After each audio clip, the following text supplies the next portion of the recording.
This shit has got to go. I really want to buzz my head again, but I'm not going to yet because I'm looking for another job, as you guys very well know. And I don't want to walk into an interview, which I may have to do, with a buzzed head. Then they're going to think I'm a criminal. So I'm going to wait till after the interview, when I get the job, to then look like a criminal. I think that makes most sense. A lot of stuff has happened this week. I graduated. I am no longer a high schooler. I am because I'm not in college yet.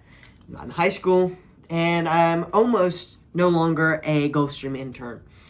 But that's neither here nor is it there.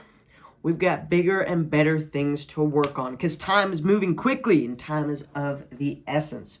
So, I've got a quote today. I'm not going to read it yet. First, I want to go over how last week went.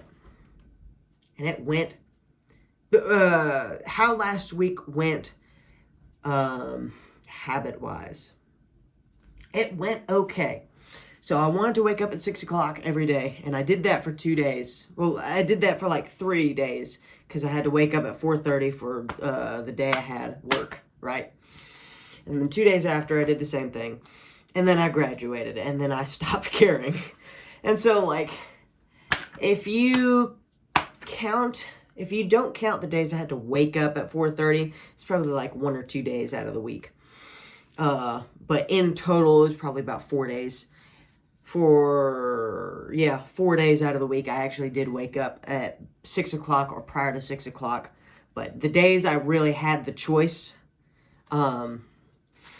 where I could or could not, where I didn't have to wake up so early, those are the days I really failed. Obviously, I'm not going to mess around on waking up early when I've got, like, work like this. Actually, no, I did fail on Friday. I forgot. Went to work late because my alarms didn't go off. Anyway, I don't have a script. I don't like scripts, but I am writing down notes of what I want to talk about. Now, I do want to start going over our quote for the week. So, if you guys didn't follow up, last week I brought in this book. What I'm going to be doing is I'm going to be reading a quote from this book every week, and where I'm going to be reflecting on that quote throughout the week. Last week's quote was about life being difficult and just accepting that fact. And then this week's quote is about just life's many problems and how to deal with them. It says, life is a series of problems. Do we want to moan about them or solve them? Which is very simplistic, but, you know, when you think of problems, it's either do or do not. You know, it's always in terms of solve or don't solve. So a simple quote like this works, you know. I wasn't able to search the Bible for anything regarding that. I did have I don't know, I just should have, but I didn't have time. It's a little late. I need to wake up early tomorrow. Anyway, so things that have been going on in my life this week. Grounded an aircraft today. It was trying to leave actually a couple days ago, and then somebody punctured a floorboard. They found it. They had to fix it. Took longer. And then we finished all our interior work. And then after we had finished the interior work and it was ready to go, I realized, oh crap, I can't find my screwdriver. And when you can't find a tool, the aircraft has to be grounded because it can't leave with the tool on it. So it's a huge ordeal. And I was the one who lost the tool, keeping this multi-million-dollar aircraft stuck on the ground with the customer, way richer than my entire bloodline, waiting on the floor. So this was like a tense situation. I was running back and forth trying to find it. I couldn't find it. I searched the entirety of that aircraft, couldn't find it there. Searched the entirety of the other aircraft I was working on, couldn't find it there. Turns out the Avi guy somehow had it in his bag. He did come up on our aircraft, and I'm not sure if I'd put it in there, my coworker had put it in there, or the avionics guy had put it in there by accident. But somehow that screwdriver made it into his bag, and then he started using it, and then it was sitting out on a counter, and then my boss found it and was like, oh my gosh, had like a wobble bit in it. I don't use wobble bits, so it's obviously he was using it, which is crazy. So it's not his fault. I literally, the quality control inspector came up to me and asked me where I found it, and I was like, doesn't matter. All that matters is we found it. I'm not going to point fingers. And so I saved that guy an ass ringing on that part.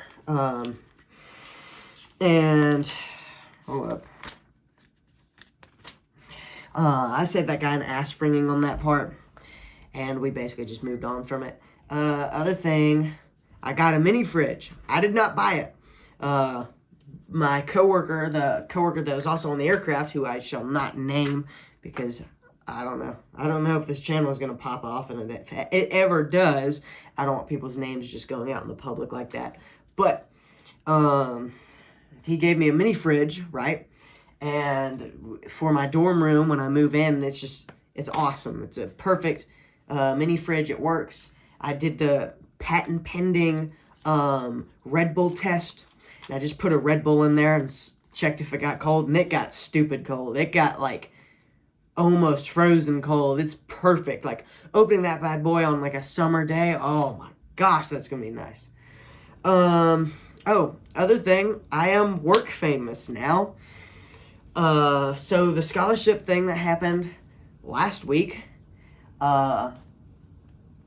basically when they interviewed me during that whole ceremony thing, they told me that it was going to go on to like the Gulfstream News, like the intranet they call it, and so it's just news for all the Gulfstream employees when they open up their when they open up their computers. And so, you know, when you open up your computer now, the first news story is me, and it's just like me standing with the check saying scholarship winner has been announced. It's awesome, dude. I read the whole article. The article has gotten like 4,000 views in the last couple of days. And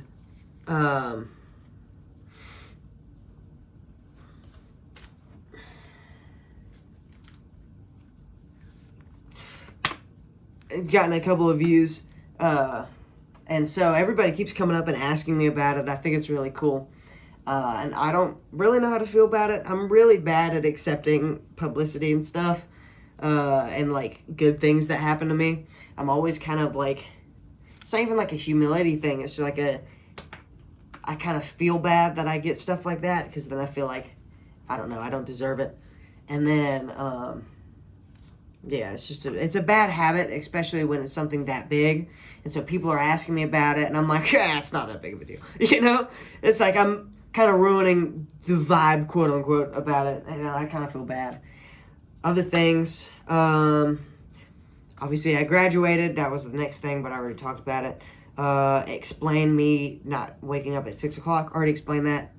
Now, what's the goal for this week? Well, I got two goals. One goal is more attainable than the other. I really want to start waking up at 6 o'clock, just like on the dot regularly, because the summer is a completely different, it's a big time change. So I need to start doing that of my own free will instead of doing that because I know I have school. So that involves I have to go to sleep at a certain time. And that's up to my discretion. I just know I need to wake up at 6 o'clock every day. The other thing is, so this week I was studying, my ICT trading concepts. I've been studying day trading since December, right? Technically, I've been interested in the topic for a year now. We're coming up on a year. I haven't even put any money into it because I'm too scared. I want to know exactly what I'm doing before I do anything like that. But I've gotten to the point where I really am considering just making an account and just putting like $100 in there and just actually have some practice. Beyond that, I kind of had an epiphany the other day. After I found out, like, all these trader gurus that I'd been taking notes from are all just fakes, and all they're doing is just making shit up to try to sell courses, I realized, okay, I gotta do this myself. So I had a really crazy idea of taking the most accurate indicators, right? Testing them for their accuracy, finding like an accuracy percentage, taking the most accurate indicators and putting them, developing and coding my own algorithm to where it tells you whether or not, or the likelihood of a trade being executed, whether to buy or to sell at a certain time, how long to hold it, whether to sell a certain point or a certain percentage of that future contract. But what would happen is you'd have all these indicators coded in, and like that would be weighted. Each indicator would be weighted on its accuracy, and then all of that would be multiplied together or added together and divided by the total to find the average likelihood of this being the case, of it going up or it going down. And I think that would be incredible. It's just gonna be really hard to do because I haven't really done coding before. I did a coding class. I did a little research on how I'd even find how to like input live trading data into software. And I kind of have a rough idea, but I'm not really sure. I think I'm just gonna play around this week and kind of see what I can do. Start writing up what indicators I should start back testing, and then what I want to do is keep tweaking that program over the summer till I have like a really, really, really accurate algorithm that can tell me when to buy and when not to buy. Because what I'm scared of is if I'm doing this on my own and I'm using my eyesight to figure out, oh, well, maybe the stock's going to go up because this, I'm scared I'm going to miss something. With the algorithm, I won't have to miss anything because it'll all be saved into, all data will be considered because each price point will be saved. I'm really excited, and I think it could work. It's just going to take me a second. But I think that'd be cool. So, again, I never changed the days. Anyway, we're going to be focusing on those two things. I'm going to have a lot of free time next week because I won't have a lot going on. I need to focus on putting in other job applications in. Right now, I only have one job application in. I want to get at least 3 more in by the end of the week. So I got to do that. I got to start working on that coding thing, really start planning on that. Because if I can really nail that down and get that done over the summer, if I can find a way to make the trading like automatic, to where the code places the trade for me, that's game over. Like, that would be crazy. Because at that point, it would just be generating cash on the side. If I can find a way to do that, and I'm sure I'm not the only one that's thought of that. At this point, like, humanity is far smarter than people let on. So I'm sure I'm not the first person to do that. I think the reason nobody has said anything about that idea is because of how lucrative it could possibly be. They don't want a lot of people getting a hold of that. But, so I'm going to work on that. But yeah, and then waking up at 6 o'clock. See you guys next week.